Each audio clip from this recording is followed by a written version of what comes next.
Today we're editing this newborn session. So you can see me using the healing brush tool. Baby's skin was a little flaky, so I like to clean it off the backdrop if it got on there at all. Then I clean up the skin a little bit. You can see he had a couple of little blemishes. I try not to remove too much because all of his little hairs everywhere and everything that makes him him, I don't want to remove. And then he did have some stuff around his eyes, so I'm making sure to remove that. It was clustered in his lashes a little bit. I didn't want to wipe his eyes while he was so relaxed and sleepy, so we just took care of it a little bit later on when he went for a diaper change. So you can see the images we got before the diaper change and the eye cleaning. I'm just removing it with the patch tool and the healing brush tool, and I'm also cloning a portion of his lashes.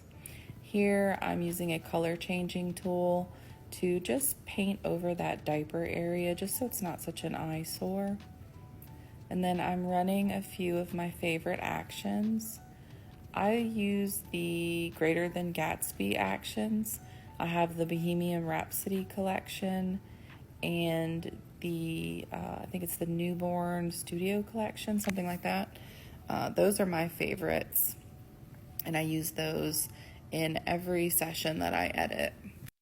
Here I'm going through with a few color actions. So there's Pluck the Purple, Reduce Jaundice, Replace Red Splotches, and Go Away Gray. And I just paint those where's needed on the skin. So he has a few little red spots on his face, so I went over those. I'm just making a more blended, seamless skin tone. And then I go through with a few more of the actions, and I'm adjusting curves, levels.